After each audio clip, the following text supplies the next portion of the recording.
Pies. Muchos pies en Santiago de Chile.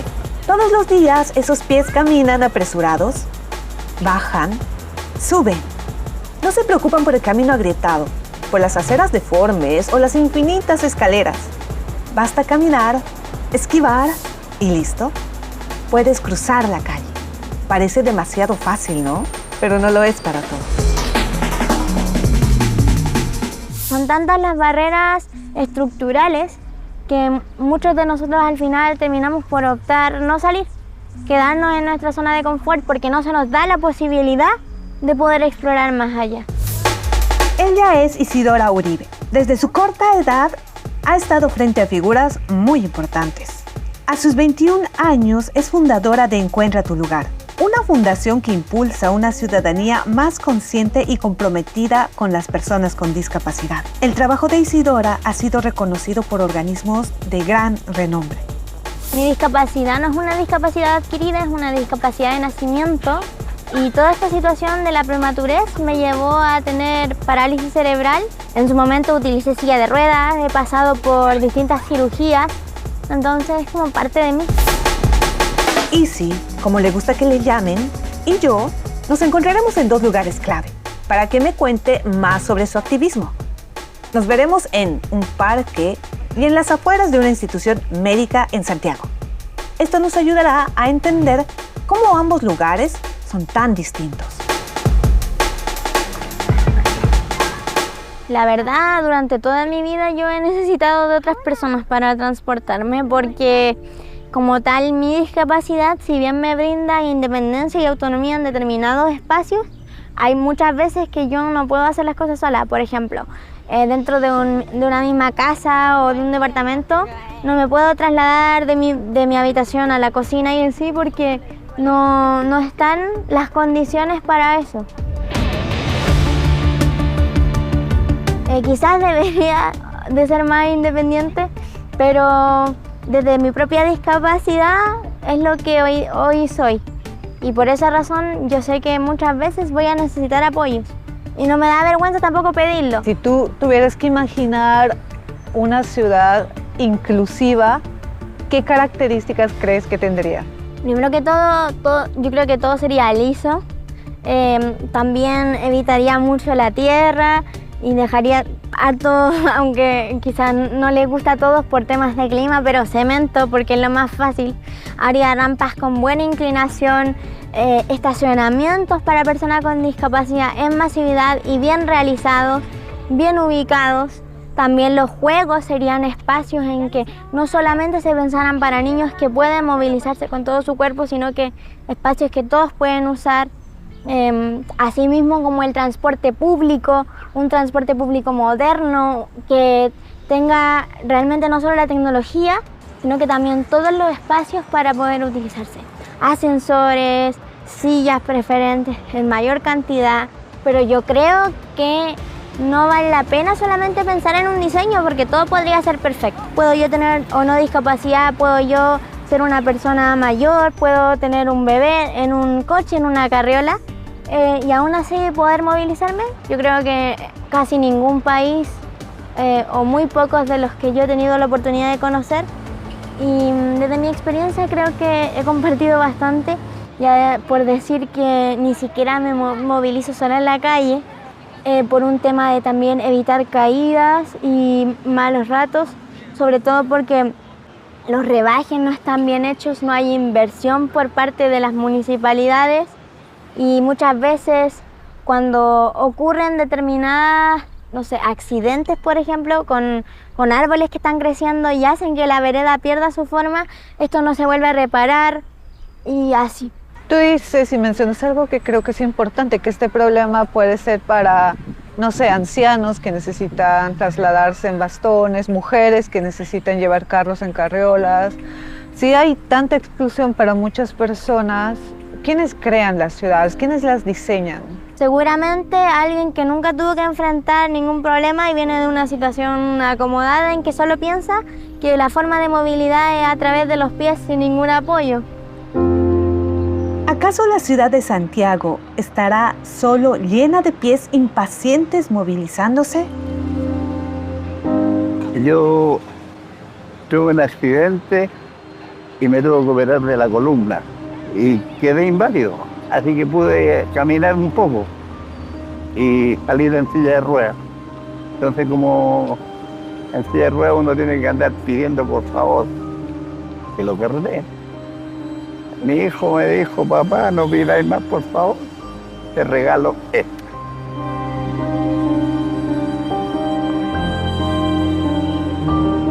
Mira, si bien se ha mejorado mucho en el centro de Santiago, pero igual las calles y las veredas aún falta harto trabajo por mejorar. Como en las terminaciones de las veredas no muy bien son buenas, que igual me he caído en ciertas ocasiones por culpa de eso. Las grietas, los hoyos quizás no están muy bien nivelados, entonces eso es una mejora que se podría realizar. Cuando te has transportado en Uber, en taxis, ¿cuánto más o menos has gastado al día? A veces gasto hasta 20.000 pesos en pura locomoción, puro auto. Y mi pensión es bajísima. Yo trabajé 35 años en un hospital y mi pensión es bajísima. Pero igual tengo que hacerlo porque yo no puedo subir a un microbús. Laboralmente, a nivel de país, discriminación. Discriminación. ¿Y por qué digo esto? Esto es lo único que puede hacer una persona discapacitada, trabajar en esto. Porque nadie te va a dar trabajo a una persona con discapacidad. ¿Qué cree que necesita mejorar Santiago para que de verdad sea una ciudad inclusiva? Respeto. Respeto y educación. Que no sean tan hipócritas. Chileno es muy hipócrita. Ustedes la Teletón, Teletón. Todos Teletón. Creen que con una moneda lo van a hacer todo y ya se acabó. Pero no es así. El respeto no tiene precio, ni se compra tampoco. Al último cómputo. Atención, Estadio Nacional. Atención, Chile. 18.890.559.347 pesos. Teletón es una institución con más de 40 años recaudando recursos. Solo en 2025 recaudaron alrededor de $54 millones destinados a niños y jóvenes con discapacidad.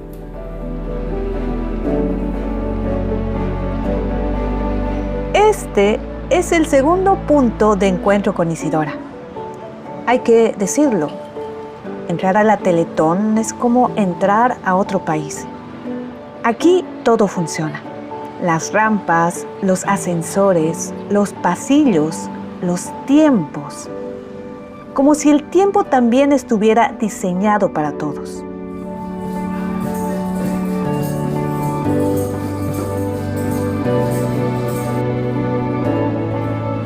Por una parte tenemos el espacio en sí de cercano a Teletón. Se nota que claramente ha habido una inversión y yo no sé si es, por ejemplo, por el hecho de que se le exige muchas veces a los municipios, ¿cierto?, ir constantemente arreglando los espacios públicos, o también puede ser por el contexto médico, ¿cierto?, que hay aquí, porque en esta zona también hay otros hospitales, una mutual de seguridad, Teletón u otros, que hacen que finalmente para el acceso a sus pacientes sea más fácil.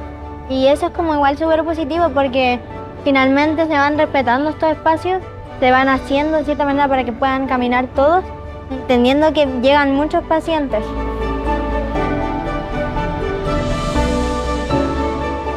Hemos llegado a Teletón hoy.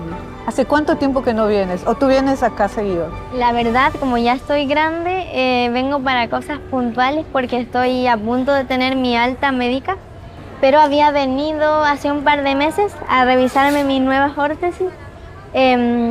Nosotros como que aquí en Teletón experimentamos una realidad completamente perfecta en el sentido de que es posible ver un trato por una parte médico, rehabilitador, pero también desde un enfoque de derechos en diferentes aristas.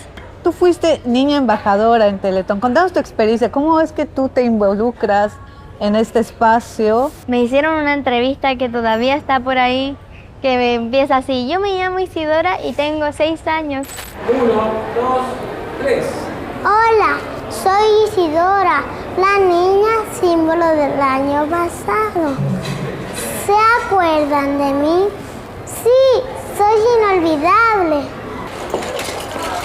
Pero yo creo que lo esencial de la experiencia de haber sido niña embajadora fue, por una parte, reconocer, ¿cierto?, mis habilidades a nivel comunicacional, que yo podía transmitir algo y contar una narrativa y hacer entender que la discapacidad era algo que les pasa a miles de niños. También contribuir a una causa que viene, ¿cierto?, solucionar el tema de la rehabilitación o de la falta de cuidado por parte del Estado de Chile hacia las personas con discapacidad. Yo creo que como tal Teletón viene a suplir una necesidad bajo un contexto de abandono de las personas con discapacidad, porque esta fundación tiene muchísimos años, bajo un contexto en que existía, ¿cierto?, una visión netamente médica o asistencialista de la discapacidad. Tú fuiste una de mis primeras pacientes acá en la Teletón. Sí, pero venía con mi abuelita, no andaba sola. Teletón, la población objetivo que tiene son niños de 0 a 20 años con una discapacidad congénita y de 0 a 24 años cuando es adquirido, y siempre y cuando sea de origen musculoesquelético. Tiene una cobertura sobre el 93% de niños y niñas con discapacidad musculoesquelética en Chile. El 82% de la población que atienden de Teletón son menores de 18 años, por lo tanto trabajamos con la infancia, por así decirlo.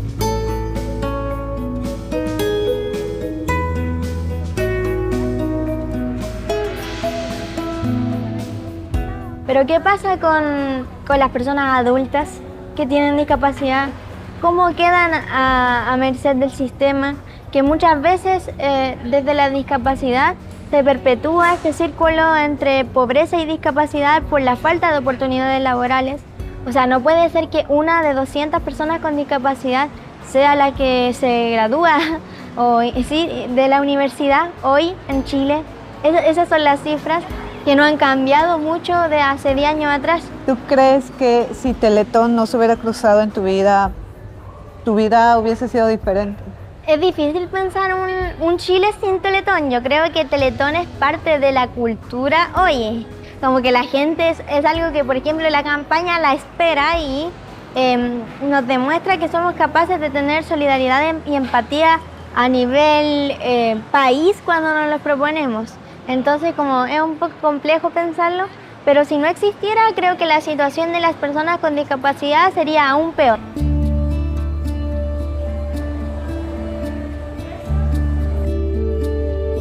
Teletón, todos los servicios y beneficios que ofrece, tanto también como la cirugía, es 100% gratuito. Y el financiamiento, como ustedes saben, viene de una campaña solidaria que se hace una vez al año, lo cual nos permite entregar toda esta oferta de forma gratuita en 15 institutos a lo largo del país. Y sí, hablemos un poco de Encuentra tu lugar. Bueno. Yo quiero saber ¿en qué momento tú pasas de la experiencia de una persona con discapacidad a la acción para hacer una transformación?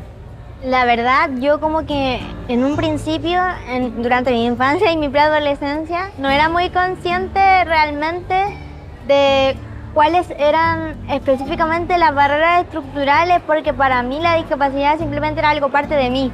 Pero ya después, al haber entrado en esta preadolescencia, viendo también las actitudes que se daban dentro de los colegios, desde el bullying, la discriminación, fue algo que me hizo hacer como este clic. Y ahí surge Encuentra tu lugar, primero como un proyecto escolar, en pro de ayudar a las personas a encontrar estacionamiento inclusivo y accesible, respetando estos espacios, pero después mutó a lo que la fundación es hoy día, desde la transformación cultural que queremos hacer jóvenes con y sin discapacidad a lo largo de todo el país, para que las personas puedan entender y conocer la inclusión y hacerse parte, entendiendo que cada uno de nosotros es importante para hacer un cambio. Les quería preguntar algo que nunca les había preguntado, aprovechando la Cuéntanos. instancia. Pero para ustedes, ¿cómo fue como tener una compañera con discapacidad? Uno se da cuenta de que hay cosas que no están diseñadas para personas que, no sé, no pueden llegar y entrar en una sala caminando, sino que necesitan alguna asistencia. El problema de la exclusión puede ser desde dos aspectos, la infraestructura, pero además la cultura social. ¿Dónde influye principalmente Encuentra tu lugar? Yo creo que hoy estamos más enfocados en temas de cultura social, pero que de cierta manera igual podrían llevar a que la infraestructura cambie. O sea, no sé si una puede ir separada de la otra, creo que son cosas que van de la mano. Lo cité acá para que pudiéramos conversar un poco acerca de la planificación anual respecto al modelo formativo por las 3 áreas, la de inclusión laboral, la de derechos y deberes y la de educación. Sí. Encuentra tu lugar tiene 3 años de fundación y nació desde una pregunta. ¿Por qué hay personas que no caben en los espacios que todos compartimos? Hoy es una red de jóvenes que se llaman agentes inclusivos. Su trabajo más importante es educar y formar. Le enseñan a la ciudadanía sobre la discapacidad, la nombran, la explican y la vuelven más visible. Una fundación dirigida también por personas con discapacidad. Y esto es súper importante porque muchas veces se ha dado las circunstancias de que se han promovido, ya sea políticas públicas u organizaciones que efectivamente tienen por objeto la inclusión de personas con discapacidad, pero a veces estamos nosotros postergados a una mera participación.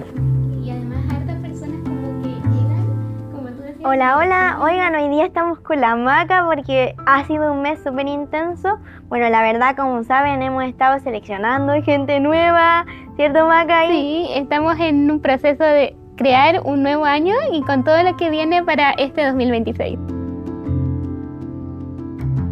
Al final, la discapacidad puede ser visible o no visible y que al final lo más importante es sentir que todas las personas puedan como demostrar que pueden hacer todo lo que ellos sueñan también. Además que las personas con discapacidad tienen el derecho de tener como por ejemplo todas las adaptaciones y a la vez poder trabajar en equipo para hacer un mundo más bonito. Y si tú dices personas con discapacidad, pero se ha complejizado mucho el término de cómo deberemos referirnos a ustedes.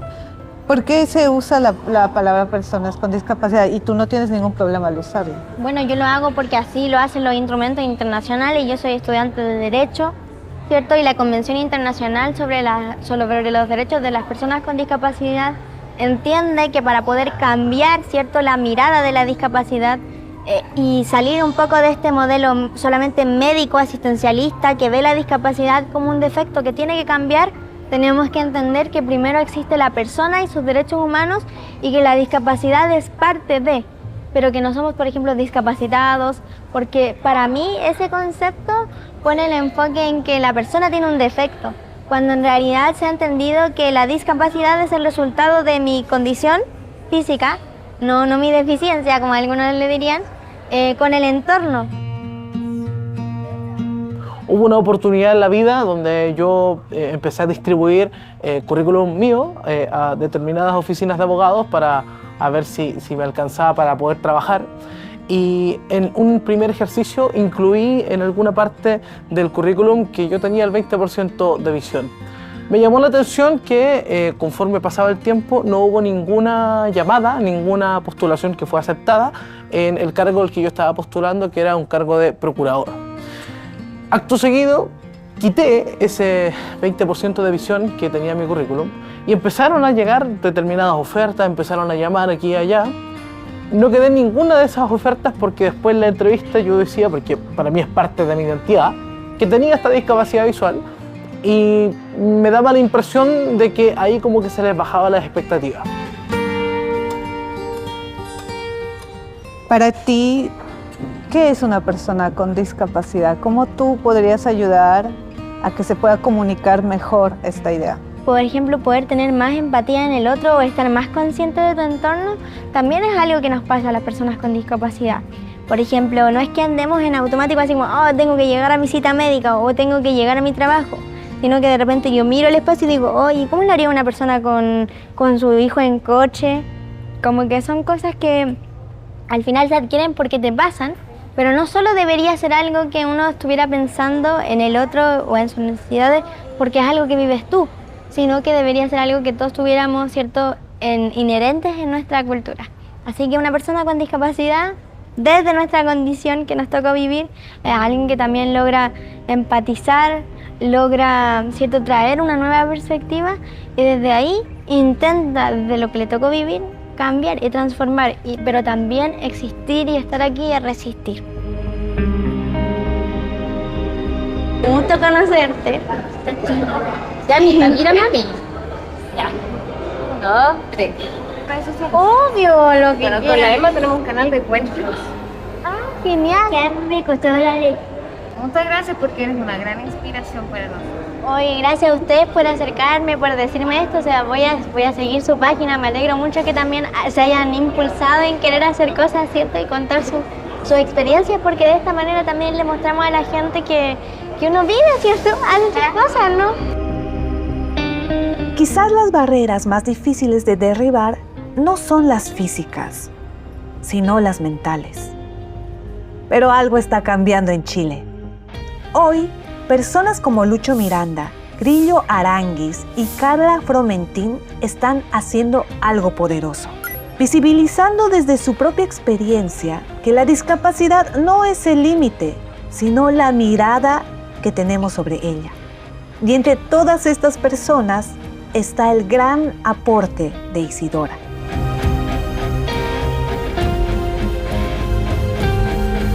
Aquí lo lindo que pasa con Isidora es que ella cumplió en algún minuto el rol de niña embajadora, pero ahora ella sigue siendo embajadora y creo que es la mejor embajadora que podríamos tener porque el discurso con el que se está instalando en términos de los derechos de las personas con discapacidad y de un punto de vista muy positivo de poder disfrutar ella su vida, creo que eso también conversa muy bien con todas las familias que están ingresando a Teletón o que están en un proceso de rehabilitación e inclusión donde los niños están muy chiquitos y pueden ver reflejado en la Isidora lo que pueden llegar a ser. Del primer día de la campaña. Sí, abrió con Felipe Camiroaga, que murió. Sí. Un homenaje, me acuerdo. El video todavía está en YouTube. La maca. Pero hasta el momento, o sea, ahora puedo decir que ser una madre de una persona con discapacidad para mí no es ninguna cosa distinta. Si bien tenemos dinámicas familiares o circunstancias quizás que nos adaptamos para eliminar barreras, no, ya pasa a ser parte de la vida la discapacidad, entonces como que no la asume nomás, básicamente la vive y va adaptándose a medida que va pasando el tiempo. Entonces, evidentemente, tener estudiantes que presentan algunas necesidades especiales nos permite a los demás también tener más presentes en nuestras vidas que existen muchas personas que necesitan alguna adecuación, que en el fondo es responsabilidad nuestra que esas personas puedan ser parte de nuestra comunidad y no responsabilidad exclusivamente de ellas tener que adecuarse. La primera vez que yo vi a la Isi, vi que estaba entrando a la sala y que estaba con muchos problemas para poder sentarse. Entonces me acerqué y fue como, ¿cómo te puedo ayudar a sentarte? La Isi me explicó, ya tiene de memoria todo lo que hay que hacer, me explicó y ya después uno se acostumbra y vas y ayudas. Y la gente después también se fue motivando a ayudar. Entonces al final yo creo que son esas dos cosas, saber que hay cosas técnicas, pero también un poco más, algo más humano que todos podemos aportar para que la ciudad efectivamente sea más inclusiva. Isi está proponiendo algo poco común, involucrar a todo su círculo en un problema mayor. Su activismo no es imaginemos una ciudad para mí, no, sino que es imaginemos una ciudad para todos.